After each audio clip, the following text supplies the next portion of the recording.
that's very well stated, Bob. I have the questions or I have the issues, but I don't always pretend I have the answers. And sometimes it comes out and I say, I don't know. On this edition of the show, I kind of wanted to talk about, I got started when I read about Prince Harry and his wife, Meghan Markle, stating that they, England, of course, or Britain must acknowledge that their past wrongs, even if it's uncomfortable. Yes, and then I got on all this, the past wrongs of America, allegedly of Jefferson and Washington, the removal of statues, the numerous apologies that John Paul II made to women during the Holocaust, etc. But starting with the Prince Harry statement, the first thing I said was, well, why don't you give up your title and you give up your stipends and you give up what you have as virtue of that? Because I don't understand exactly what he's saying. We must acknowledge it, but what is if he's a beneficiary of that? I don't know if you would say that's dirty money or whatever, but I think he needs to step up and give up what he received as a result of what he thinks about the inappropriateness of colonialism, et cetera. What would you say about that, Bob? Well, yeah. In fact, I just saw something where him and his brother are going to split a fund. Prince William and Prince Harry are going to split their late mother's fund. The fund delivered $27,000 in I guess interest, and they're going to launch their charitable endeavors using their mother's money. They showed that Charles, who's the Prince Charles, and the mama, she just ain't going nowhere. She's going to stay around. The Queen of England, boy, she just going to stay around. And, but here's the point: he's taking part of his money and his estate and giving them millions each to provide for them. They don't give up their privilege. No, but they virtue signal by saying stuff, but they haven't given up a dime. Well, and they set up these questionable foundations, and I believe most of these people pay themselves to be, whatever, president of the foundation, et cetera, or they garnish political favors. So him and his wife are setting up this foundation. So I don't know. I think it's very questionable. But it brings in another thing that I was thinking of, and we're starting on the conservative element. I'll go to the more liberal. But in 10 years, is Black Lives Matter? Are they going to should they issue an apology for what I just counted in an article, very good article, God is Dead, Leftist Rioters Vandalize Churches and Synagogues. Is Black Lives Matter, are they responsible for the vandalism of these churches and synagogues? Are they going to apologize? Are these apologies, are these just who has the political power at any one time? Is that what it is? And right now, certain groups, allegedly on the left, have that power, and they're obviously demanding the removal of statues, et cetera. Are they responsible? Are they going to give reparations to these churches? What is our status on that issue? Well, if you want to what they call unwind stuff, let's go back to the fact that the majority of slaves that was brought to this country, brought to the West, were sold to slave traders by other competing tribes. It was tribalism where they would conquer and they would enslave, and then they would take them down to the West Coast and all, and they would sell them for whatever they could get, and they sold a lot of their, because remember, when I first went to Africa my first time, I went to West Africa, and just in the country of Liberia, there were 27 different dialects. Do you know what that means? You talk about tribalism. And they fought each other. And when they captured you, they killed you, they enslaved you, they raped you, or they sold you. Yeah, this is very savage. Yeah, but the point is, do they apologize for having sold their fellow African tribes? And you know what's interesting is a couple of the rappers, I know Snoop Dogg said, look, we're never going to come. He said something to the effect that we're not going to advance until we acknowledge our guilt for this slavery. And our participation in it. He said, and a couple of the rappers, I said, say something similar. I guess they're more free thinkers, I guess, than what, our perception is. So, well, what more acknowledging? And some people, wait, enough. Well, wait a minute. Let me set up something really quickly, if I can. Up until the 15th Amendment, only white men voted. You know that. Only white men could vote. Early on, you had to be a landowner. But later on, white men could vote. White women didn't get the right to vote, suffragettes, until 1919 or something? It's sort of a guess. Something like that. But former slaves were given the right to vote before white women. Did you know that? As a historical fact. Yeah, I believe I was aware of that. But they were only, what was it, 2/3? You know the 3/5 clause? Yeah. Is that it? Well, yeah, but that 3/5 clause is also misrepresented. That was a victory for non-slave owning states over slave owning states who wanted to count every slave or Indian as a whole person in order to get more representation in Congress, even though those slaves had no rights, no authority, no liberty, no nothing. That's like having 100. That's like having 100 head of cattle, and each cattle can vote because they were chattel. And so by limiting the amount that each slave counted for, but acknowledging their humanity, they kept the South from heavily controlling the Congress, the U.S. Congress. But that's not the way it's presented, but that's the facts. But again, white men voted. And in order to have a constitutional amendment, you got to have 2/3, you got to have 3/5, you got to have 3/5 of the states, you got to have the legislature. So it was white men who abolished slavery constitutionally with the 13th Amendment. It was white men who passed the 14th Amendment guaranteeing citizenship and equal protection of the laws to the former slaves and their children. It was white men who voted and made a constitutional change for the right to vote. So what are you telling me? There was white men, over 300,000, who died fighting on the Union side in the Civil War that helped free the slaves. What are you talking? Painting everybody with this broad brush is wicked, is what it is. Well, it is, and it's always in the context of history. But there have been reparations given to certain African Americans or Black Americans. There was a forced sterilization. I believe in North Carolina there was $10 million. Many of them were poor, disabled, or Black. There was a reparations in Chicago for victims of police tortures from the 70s to the 90s. I don't think it was necessarily, I don't recall if that was specifically towards Black or African Americans. Then there was a 1923 Rosewood a massacre in Florida, and I wasn't able to figure out how many people were actually killed, but I believe they were all African Americans, and that was for $2 million. So there have been tragedies since, though, Bob, which deserved reparations, wouldn't you say? Like what? Like the ones I was just talking about, the Rosewood Massacre. Well, no, you said there's been some since those. Eugenics, the sterilization in North Carolina, et cetera. Yeah, just like they gave reparations to the Japanese for having been interned. They did. They gave and lost their Japanese, properties. and actually Indians received pretty substantial reparations as well after World War II, about $1.3 billion. So some of these reparations we're not even that aware of. I think $962 million to Indians, Eskimos, Aleutians in 1971. So yes, reparations are not unknown in our own history and throughout the world. Who pays them and who receives them? If you were never a slave and if you were never a slave owner, who pays them? And who gets the them? Japanese was the easiest one to come up with because there was a documented record.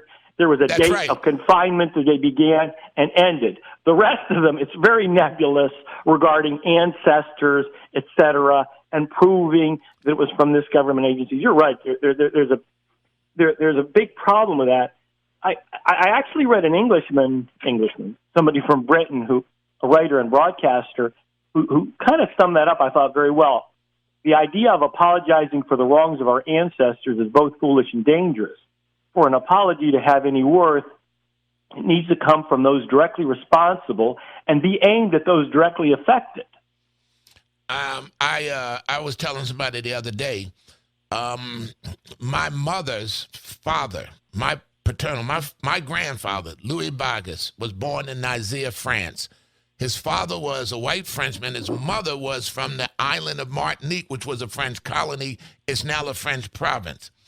Her mother is Portuguese and Dutch, and on the Dutch side translates all the way back to the Mayflower days. But my father was born in New Bern, North Carolina, and his father was born into slavery because his father was a slave. So somebody said, I said, well, what does that mean? You know what it means? It says it means you're going to have to pay reparations to yourself. But yeah, that's the issue. By the way, that was a man's name. I want to give him credit. It was Sarvraz Manzoor. I assume he's some sort of Middle Eastern descent. So yes, this issue of the toppling of the statues and I got a kick out of, there was what has to do with that. Are they going to pay reparations for the toppling of the statues, or in fact are reparations owed to the slaves? What do you think about that idea has in fact come to the fore again about paying reparations to former slaves? I'm assuming by, the contents of me listening to you, et cetera, you'd be against that. Is that right, Bob? You think I agree that reparations should not be paid or something to that effect? Yes, that's correct. I'm assuming that based on your political positions and what I've heard you say, that you do not believe that, and of course, reparations, let's assume that it would be for African Americans or Black Americans that could trace their heritage to slavery, not right? I could in North Carolina. Sure. I could trace it. My father's father was born while his father was a slave. So I can trace it to my grandfather and my great-grandfather. And so your idea for reparations, I'm assuming that reparation means to repair. Am I right? That's the root word. I assume so. Well, it does, repair. I mean, how are you going to repair something? You repair it by reparations. And whether it's a dictionary definition to pay money or to make amends for something you've done. I mean, my wife watches This Old House and stuff, the rebuilding of the houses. Uh-huh. And this guy with the barn builder, they said, we got to pull this barn down to avoid the cost of reparations, which would be too high. To repair it would be high. So, but reparations, let's just say restitution, compensation, okay, atonement. That's what it's come to mean now, right? Well, damages. I don't know, and actually, somebody mentioned it.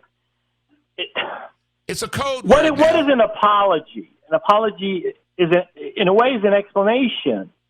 And then, of course, we have the famous quote in the Bible that you have to forgive, but they have to repent. So it's a very interesting issue regarding apologies, saying you're sorry, reparations, and making whole I wouldn't look subject. at reparation, Mark, as a mere apology. Reparations is making amends, not just apology. Absolutely. That's right. It could be an apology. In other words, America could make a blanket apology. President Trump or whoever would be responsible. They can make an apology to Black Americans right now, or if they want to, but that's different than trying to make them whole for past wrongs, which, by the way, arguably was done with affirmative action for some number of years. But that's another discussion. And welfare and everything else. But now you just said something when you were talking. Making them whole is what you said. And that's kind of a legal phrase. Yeah. No, but I know what it means. Make them whole. And that takes into consideration that the situation of blacks in America today are directly due to slavery that ended 150 plus years ago. That's got to be the argument. Slavery ended in 1863 with the Emancipation, but officially with the amendment of the 13th Amendment that abolished it, that was in the Constitution and was validated, I think, in 1865. 1965. We're in the year 2020. So 65 years. 135 and what's going on in inner city, predominantly black communities, where high crime, drug addiction, poor education, out of wedlock births, murder. So that is, do you attribute that to the fact that 150 years ago, that I their got in ancestors trouble had been on the slaves. show because did? people got angry because I said we have a ghetto in Corpus Christi. I do remember that. Yes, I got in trouble. I said we have a ghetto environment here. And the ghetto doesn't necessarily have to, and I said, it doesn't have to be black Americans. It doesn't have to be Mexican Americans. Nearly every big city I've seen has a ghetto urban problem. And one of the and of course, I guess black Americans are more in the inner cities or have relocated the inner cities. So I think it's a social, I don't even know that that's a black, you're representing it's a black problem. Well, I don't know. No, there's a barrio. The barrio is similar to a ghetto, a place where people are all grouped and put in together. But I'm not saying it. I mean, the reason why I'm saying black is because the socialist Marxist organization has co-opted the term black to say lives matter. But when you look at what they stand for, it's really got very little to do with blacks. But that's why we use the word, because that's what people hear all the time. There are more Hispanics in this country, about 15%, maybe 60, 65 million, to only maybe 45 or 50 million black Americans. And we... you could go to these different cities and you could see the, ethnicities of these people in these ghettos. Now, some of the people, they more successful, some of the generations maybe more successfully came out of the ghetto or out of the inner city crime. Well, listen, anybody that comes into any ethnicity, and you go back to Philadelphia, as people came in and immigrants from other countries, they basically came in and moved into the poorer sections of any city. And then they got political power, as they got economic power, they moved up from those areas and moved out into the mainstream, into other areas, into other neighborhoods. They came through the same path. The Irish did, the Italians did, the blacks did, and then after that, the Koreans came in, and then some other South Americans, and you can see the progression from coming in and moving up to the poor, except the slaves were brought here. They didn't come here as a choice, which is a marked difference. But the point still is that generation after generation moves up. And who can say that with the successes that nobody talks about among blacks, the reason for others to not be successful? Because you know what was amazing to me is all of a sudden it was immediately forgotten that we had a black president of the United States. We just had a black president of the United States. All of a sudden, now that doesn't, and it was heralded as such great advancement, and it shows the liberality of America. And now all of a sudden, nobody talks about that. That was an accomplishment. Let me tell you something. There's never been a Jewish president. There's never been an Italian president. Yeah. We had a Greek vice president, Spiro Agnew, who basically became a Protestant leftist Orthodox church and changed his name. Kennedy was the first, not his first Catholic, name. Right. Spiro Agnew. Although if you look at the Supreme Court, I think there are at least 3 Jewish people on the Supreme Court. Yes. That is a matter of fact. And it was up to about 3 years ago that the Supreme Court was all Catholic and Jewish. Did you know that? That's exactly right. That's exactly right. That was amazing. No Protestants at all on the Supreme Court. Yeah, I was amazed by that. And that was. I didn't necessarily think that was good, by the way. They were all Catholics and they were or Jewish on the Supreme Court. So that is an opposite to my argument. That's correct. That shows the diversity. Yes. We're going to go to the phones. We got some people holding that want to talk to you. If they want to talk to me, I'm a big boy. I can handle it. Good morning, gentlemen. While you're on the subject this morning of what y'all are discussing, can you give us an idea of what you all think about the children that were born by by the women that were raped and the girls that were raped? I think those are more entitled to whatever reparations means, because they're actually in the same bloodline. They're related. Can you all discuss that and give us your opinion on that? Thank you. Go ahead, Mark. I could tell you as a criminal defense lawyer that, in fact, you can make a criminal pay reparations or restitutions for their wrong, medical bills, et cetera, or counseling, et cetera. That's something very direct, and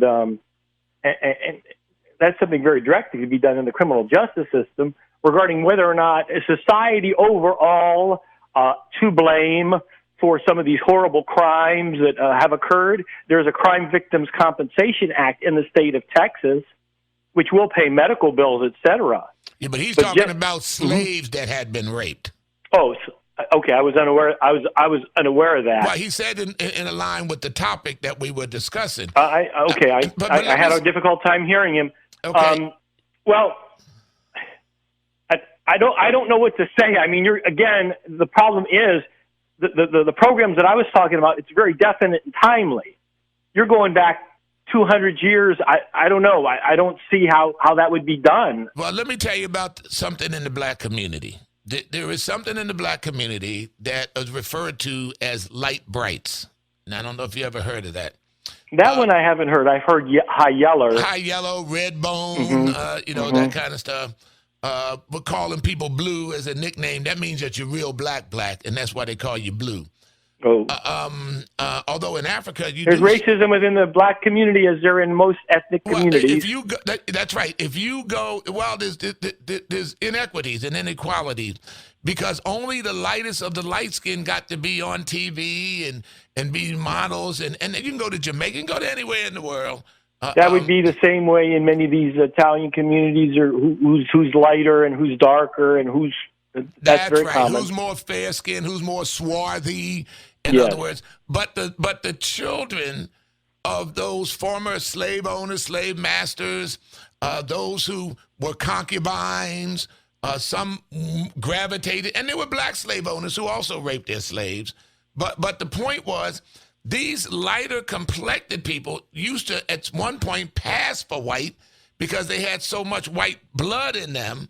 You couldn't tell them. And sometimes we would, in the Army, we used to call them tweeners. They basically almost really between two worlds. But the lighter ones were the ones that got more opportunity. They got earlier acceptance. If you look at Atlanta, Atlanta, the predecessors, they've just only recently started electing to high position the darker complected people in Atlanta, in terms of governor and all. But I understand that goes on in Mexico to this day, where the European, where you're in the European-looking who has the Mexican more would get. That's right. Who's dominating all the political positions? Who has the more Anglo, the more European-looking stock and all? So when they talk about, like I said, this when words become code words for ideologies and movements, they lose really the reality of what the definition of the word was because they change them all the time. But let me do this, Mark. Let me go into some of these text messages. Frank said, after the Civil War, wasn't there a program to give slaves 40 acres and a mule? No, I think it was promised. I don't think it ever happened. It was talked. Yeah, that was discussed. That it never happened. That's right. I think similarly, my father used to come. He used to say that they were going to give them after World War II, that they were going to give the soldiers some sort of reparations other than the GI Bill, and they never received that either. Land grants. That's right. It's been said before. John said, I've said it before, I'll say it again, I'm all for slave reparations, but for everyone alive today that was a slave, if you weren't a slave, you don't deserve a reparation. Well, there are supposedly, the BBC loves to say, the British, that there's slavery in Africa today. And I think that's, some sort of a little bit of saying, well, we weren't so bad because slavery exists in Africa today. I don't know for certain that it does. I have read that it still does. Oh, no, there are a lot of places in the world, especially over in the Mideast, and the slavery still existed. Look, slavery, even though it's not legal anywhere, but it happens everywhere because we got slavery right in this country still. Trafficking. We can call it trafficking. We can call it what we want. But they bring people over, children, other white slavery that still exists. Bill sent a text. It says, I haven't seen Democrats this mad since we freed their slaves. Well, Yeah, Because I don't they know were if the Democrats slaveholders. are they mad? Yeah, I guess they're very mad at Trump. They're very mad at Trump. I Well, guess. if they're mad at Trump, Mark, they're mad at the people that elected Trump. Yes. You can't be mad at Trump if you're not mad at the people who didn't go along. I know, and you know what's most upsetting to me, Bob? As speaking as a lifelong Democrat, it's not thought out. In other words, if you would corner them and you ask them, why do you hate Trump? Trump hasn't gotten us into any new wars. Mm-hmm. Trump hasn't, Trump hasn't cut back on social welfare programs. Trump, what is this deal with Trump? I'm still looking because he says some blunt, funny East Coast things on his tweets. What do I care? I think it's kind of funny sometimes. What do I care? What he says, that's Trump. In the past, like Teddy Roosevelt and them, they called it personality. Yeah, he's a character. He's pretty funny. I don't know. By the way, I don't think he should really probably do it. But when Trump was running, his campaign people said, let Trump be Trump. Right. And he won. He won in the face of all that adversity. So I guess that's their new plan. Just let him continue. I don't know. I don't necessarily think it's good for. I think it's made him a lot of enemies. But on that's a very shallow level. Yeah. The more important things is foreign policy, his economic policy, et cetera. Yeah, and it was remarkable what he did because President Obama, the last thing he said was that we have to have a new reality and a new normal. America's best days were behind us, and that the jobs have left and they're just not coming back. That's what he said. He said, and Trump claimed, he wouldn't name them, but he said, what does he have, a magic wand? And look at the jobs, how they came roaring back with his foreign policy, his trade policies. But let me go back into some more of these texts. What about Native Americans, said Gene? They were treated like slaves. What about the Chinese, the Mexicans? Where does it stop? Well, the Native Americans did get after World War II, they did get $1.3 billion, approximately $1,000 for each Native American, and that's never talked about. Again, I hate to say this, I don't want to pick on any group, but you give people something and they want more. Again, one could argue that affirmative action was some sort of reparations for Black Americans, and I could tell you discrepancies in knowing the poor working class. I give you one example. I went to high school with a young man. His Mike was his first name. African American kid, nice kid, Black kid. And at any rate, his father was a doctor. God bless him. I think he overcame a lot to become a doctor in that generation. His father was a doctor, but because Mike's parents were Black, he was able to go to any college he wanted to under those admissions. But the poor white kid couldn't.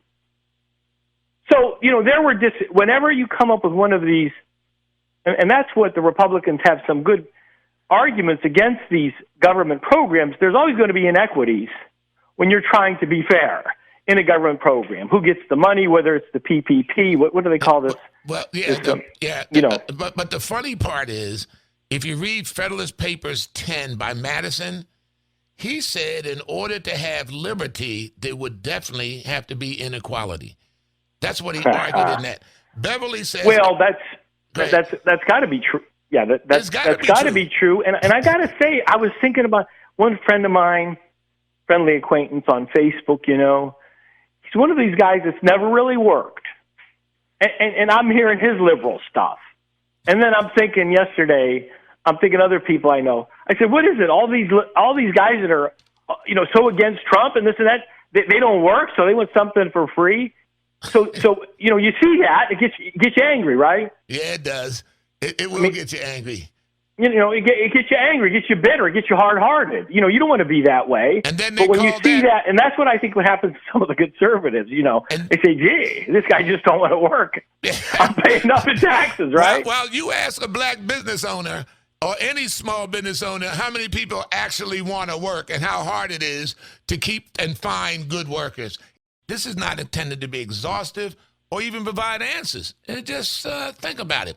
You know, I went on to a site, Mark, called Brainly.com, and it says, how many years did slavery last for African Americans? Okay. It says in 1620, the first African slaves arrived in the United States. That's the New York Times 1619, which saying that that's when America actually began on slavery. And then it says slavery was abolished in 1865. So listen to this sentence. So slavery existed in the United States for 245 years. It wasn't the United States. But this is the kind of stuff that fans and foments misinformation. Beverly says, isn't it interesting that the oppressed are guilty of the things they are supposedly protesting, violence, bullying, and discrimination? Well, absolutely. That's what I want to know. Again, I opened the show. Are they going to pay some of these reparations for some of the damages, especially to the synagogues and churches? I don't, you know, that was pretty bad, and it did indicate a certain sort of or to public property. You vandalize, you damage public property. You got to pay restitution, right? Yes, right. Well, what about the even worse? Was the private property owner. The public property, you could argue, well, this is being pushed by the government or the state or the city, this sort of idol or this sort of patriotic figure. But if you're look at the private business people that suffered. Yes. What did they do? Trying to make a buck, and you're right. And then you're going to mess around and make another private company, their insurance company, pay for the damage. You know, and a lot of insurance companies have waivers in there. Sure. About violence like that. Yeah, I think civil insurrection is accepted from most policies, I believe. You hear what I'm saying? Because I know a homeowner, you get homeowner policy in certain neighborhoods, and they don't allow for acts of vandalism. Like somebody burning your house or doing something or bust. Well, I believe in the commercial policies. I'd have to double check this, but I believe civil insurrection is an exception. So I don't know whether or not there's going to be payoffs or not. But you know how it is. Business interruption, and then no small businessman wants to be involved in hassling with an insurance company anyway. Yeah, Bill talks about the math class. What percentage of folks owned slaves in 1860? I know it's very low. I think that number needs to be in any discussion. Yeah, I think off the top of my head, something like out of 3+ million people, maybe a lot more than that, about 300 and some thousand actually were slave owners to some extent or the other, including some blacks who had plantations, who actually owned slaves. Here's Michael. He says, his ain't pulling up. I don't know why. I'm going to have to switch to somebody else. Ron says the Texas Republican Party was started by mostly black people. Didn't the Democrat Party, actually it was started in I think 1874, and it was attended by 150 blacks and 20 whites. The first Republican Party state convention was attended by 150 blacks and just 20 whites. The Texas Republican Party was started. Didn't the Democrat Party take down pains of black congressmen in the Capitol? Has documents with that story and others that show? No. In fact, all of the first U.S. senator in the United States was a Republican out of the South named Hiram Revell. And but then back then they would select the senator. It wasn't by popular election. And they sent a lot of blacks to the House of Representatives. They sent blacks to the Senate. They had state offices. And that's when the Confederacy, Democrats, then enacted Jim Crow laws of black codes, which reversed the trend of blacks being elected because poor whites and former slave blacks all got together because they were all living bad under the elites of the South. But anyway, let me give you one more text, Ron, that came in. This is from Eric. It says, civil commotion and riot are covered perils on both homeowners and commercial. Oh, interesting. Civil commotion and riot are covered perils on both. Okay, maybe that's where I got confused. I thought it was said uncovered perils, but perhaps it is a covered peril. So So at least I guess these businessmen who could get some sort of compensation for their damages and perhaps for lost profits. But the whole issue is it's huge. Like I say, many very conservative Catholics were disconcerted about John Paul II's repeated, apologies to different groups. And I said, when he was making apologies to various groups, I said, well, who's going to apologize to us? Uh-huh. Who's going to apologize to the Catholics for whatever, for discrimination in the United States, which there was a certain amount of, I don't know. This is an interesting anecdotal story. When I went to Catholic grade school, about once a month, we would get a bomb warning.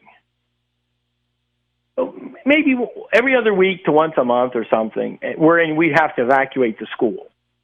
Nobody complained. Nobody, that was just a scary thing, So, every group could complain, obviously, and this idea of the apologies.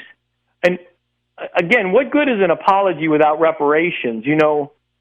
Bob, is it warranted without reparations? Is an apology warranted? What if Trump did just say, we apologize to all the slaves, ex-slaves, etc., descendants of slaves? Would that? Do you think would that have any benefit? But apology, they've done that. It's already been done. They're not asking for apology. They're asking for the entire system of America to be fundamentally transformed. Don't you get it? This is not just about race here.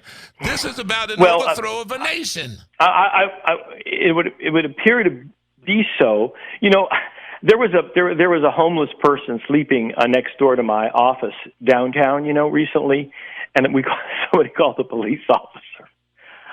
I got from it. He says, yeah, and they want to defund the police. So I guess if I saw one of these homeless people sleeping on the back of my property, I'm a defense attorney. I'm not necessarily pro-police. When they're talking about defending the police, I guess if I see a homeless person sleeping on my property outside, I guess I got to get a gun and say, hey, get out of here, right? If there's no police force. Well, that's ridiculous. I don't know. It is. Well, like I said, if you want to talk about the Second Amendment, you talk about, you got to go all the way back to John Locke's second treatise called Man and Nature, how men in nature will prey on other men. And if the social contract of us coming together can't protect us, then we have the ultimate right to protect ourselves. As well as the notion that the Second Amendment was based on an armed population that would prevent the government from even dare thinking of taking away their sovereignty, their freedoms. I've never been necessarily pro-gun, but I'll tell you one thing. If they defund the police, I'm certainly going to be pro-gun.